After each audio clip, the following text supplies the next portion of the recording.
2024 లేదా 25లో డిగ్రీ లేదా బీటెక్ చదివారా? సాఫ్ట్‌వేర్ జాబ్ కోసం ఎదురు చూస్తున్నారా? అయితే కోడ్‌జ్ఞాన్ 100 డేస్ కోర్సులో చేరండి. జాబ్ సాధించండి. నమస్తే వెల్కమ్ టు సుమన్ టీవీ. ప్రస్తుతం మనతో పాటు హైకోర్టు అడ్వకేట్ నాగేశ్వరరావు పూజారి ఉన్నారు. వారితో మాట్లాడదాం. నాగేశ్వరరావు గారు, హలో అండి. అవునండి. ఒక కామెంట్ వచ్చింది ఏంటంటే, చాలా లీగల్ రైట్స్ గురించి మీరు మాట్లాడుతున్నారు నాగేశ్వరరావు గారు. ఒకటి నేను అడగాలనుకుంటున్నాను. వాళ్ళు ఫేస్ చేస్తున్న ప్రాబ్లమే చెప్పారు సార్ ఒక కామెంట్లో. వైఫ్‌తో ప్రాబ్లమ్ ఉంది. చాలా ప్రాబ్లమ్ ఫేస్ చేస్తున్నాము. డివోర్స్‌కి అప్లై చేద్దామంటే తను ఒకటే మాట అంటున్నారు. నేను ఒప్పుకుంది అసలు మీకు డైవోర్స్ ఎలా వస్తుంది అంటూ అది ఇంకా నాకు ప్రెషర్ క్రియేట్ అవుతుంది. ఇది నిజమేనా? కేవలం భర్త మాత్రమే వెళ్లి డైవోర్స్ అప్లై చేస్తే డైవోర్స్ రాదా? అనే ఒక క్వెషన్ రైజ్ చేశారు. యాస్ ఎ డైవోర్స్ ఎక్స్‌పర్ట్‌గా ఏం చెప్తారు? జనరల్‌గా సమాజంలో ఒక అపోహ ఒకటేముందంటే, ఫస్ట్ డైవర్స్ గనక అబ్బాయి అప్లై చేసుకుంటే లీగల్‌గా ప్రాబ్లమ్ అవుద్దేమో, అబ్బాయి అప్లై చేసుకుంటే రాదేమో, లేదంటే భార్య ఒప్పుకుంటేనే డైవర్స్ వస్తదేమో అనే అపోహ అనేది సమాజంలో ఎప్పటినుంచో ఉందది జనరల్‌గా. ఓకే. ఎందుకు అంటే రెగ్యులర్‌గా మా దగ్గరకు వచ్చే వాళ్ళంతా ఏం చెప్తున్నారంటే, సార్ నేను ముందు డైవర్స్ అప్లై చేసుకుంటే నా మీద కేసులు పడే అవకాశం ఉంది సార్. భరణం ఇవ్వాల్సి వస్తుందేమో, ముందు నేను డైవర్స్ అప్లై చేసుకుంటే పైసలు ఇవ్వాల్సి వస్తుందేమో సార్, లేకపోతే నేనే డైవర్స్ అప్లై చేసుకుంటే కోర్టు ఇవ్వదేమో సార్ అని జనరల్గా. ఆవిడ ఒప్పుకుంటేనే డైవర్స్ వస్తుందంట సార్.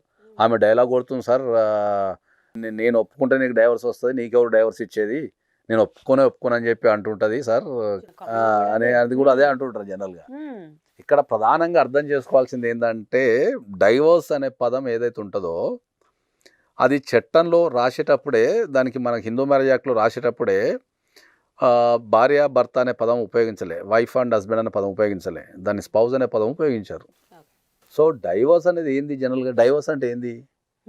మనం ఒక వ్యక్తితోని కలిసి జీవించలేని పరిస్థితి ఉన్నప్పుడు మనం కోర్టుకి వెళ్ళి, ఈ పలాని వ్యక్తితోని నాకు జీవించలేని పరిస్థితి ఉంది కాబట్టి నాకు డైవర్స్ ఇవ్వండి అని అడగటమే ప్రాసెస్.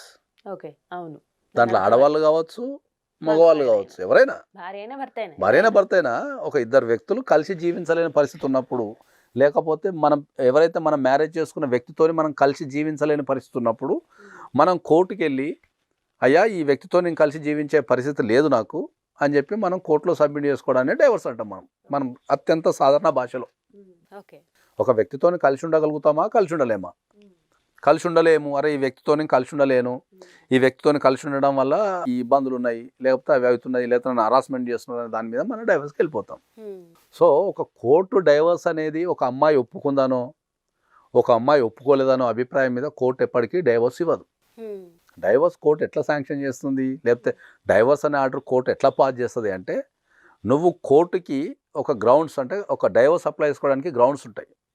ఓకే, క్రుయాలిటీ గ్రౌండ్ అంటారు, లేదంటే డిజర్షన్ గ్రౌండ్ అంటారు, ఓకే, లేదంటే అడల్టరీ అంటారు, లేదంటే అనల్మెంట్ ఆఫ్ మ్యారేజ్. అట్లా ఒక కోర్టులో మనం డైవర్స్ అప్లై చేసుకోవడానికి గ్రౌండ్స్ ఉంటాయి. మనం రాసిన విషయాన్ని కోర్టులో ప్రూవ్ చేసుకున్నామా లేదా అనేదే ముఖ్యం. అది అబ్బాయి అయినా కావచ్చు, అమ్మాయి అయినా కావచ్చు, చట్టం ఇద్దరికి సమానమే. నేను మా ఆవిడ మీద డైవర్స్ వేస్తే ముందేస్తే నాకు రాదేమో అనేది తప్ప అభిప్రాయం. అది లేదు అంటే మా ఆవిడ ఒప్పుకుంటేనే నాకు డైవర్స్ వస్తుందంట కదా, ఆమె ఒప్పుకొని అంటుంది సార్ ఏం చేయాలి అనేది కూడా తప్ప అభిప్రాయం. అది నువ్వు ఏదైతే ఒక పిటిషన్ రాసి నువ్వు కోర్టులో సబ్మిట్ చేస్తావో, ఆ పిటిషన్లో రాసిన ప్రతి విషయాన్ని కనుక నువ్వు ప్రూవ్ చేసుకోగలిగితే కోర్టు మీకు డైవర్స్ ఇచ్చే ఛాన్స్ ఉంటుంది.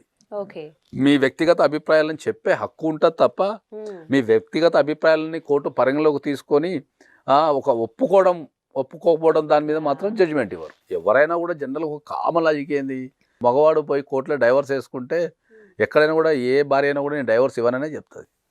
ఒకవేళ డైవర్స్ ఇస్తా అంటే వేసుకోవడం ఎందుకు, ఇంకా మ్యూచువల్ డైవర్స్లో తీసేసుకుంటే అయిపోతుంది కదా.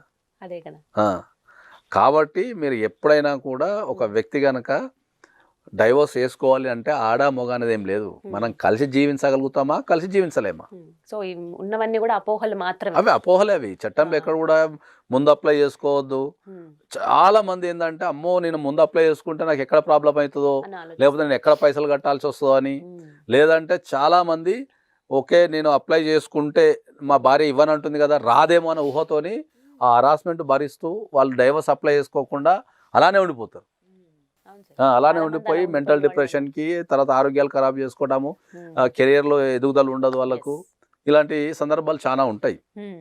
కాబట్టి నేను అందరికీ మగవాళ్ళందరికీ అంటే నేను ఒకటే చెప్తున్నా ఏంటంటే అలాంటి అపోహలను వదిలిపెట్టి ఒక వ్యక్తితోని మీరు కలిసి ఉండలేని పరిస్థితి కనుక ఉంటే అది ఏ కారణం వల్లనే కావచ్చు, ఒక వ్యక్తితోని కనుక కలిసి ఉండలేని పరిస్థితి ఉంటే మీరు ధైర్యంగా ఎటువంటి ఇబ్బంది లేకుండా మీరు డైవోర్స్ అప్లై చేసుకునే వెలుసుబాటు మీకు ఉంది.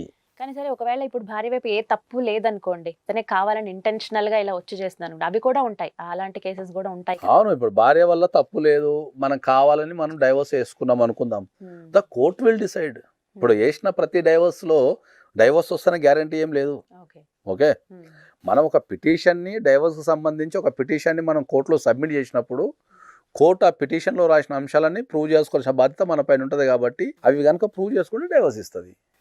ఇప్పుడు మనం రాస్తాము, ఆపోజిట్ వాళ్ళు కూడా కౌంటర్ వేస్తారు. ఈ రెండు విషయాలను కోర్టు పరిశీలించిన తర్వాతనే డైవోర్స్ ఇస్తుంది తప్ప మన వ్యక్తిగత అభిప్రాయాల మీద కోర్టు ఎప్పుడు డైవోర్స్ ఇవ్వదు. కాబట్టి నేను అదే చెప్తున్నాను, చాలా మంది సఫర్ అవుతుంటారు మా దగ్గరకు వచ్చి, అమ్మో నేను ముందు వేసుకోను సార్ డైవోర్స్, నాకు ప్రాబ్లం అవుతుంది అని చెప్పేసి హరాస్మెంట్ అట్నే భరిస్తుంటారు. సో ఇలా వాళ్ళకి మెయింటెనెన్స్ భారాలు పట్టడం కానీ ఇవేవి ఉండవు, దాని మెయింటెనెన్స్ కి డైవోర్స్ కి సంబంధం లేదు.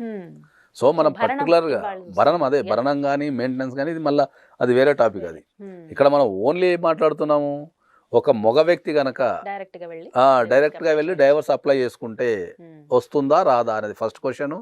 సెకండ్ది ఏంది, ముందే అప్లై చేసుకుంటే ఏమైనా ప్రాబ్లం అవుతుంది అనేది రెండో క్వశ్చన్.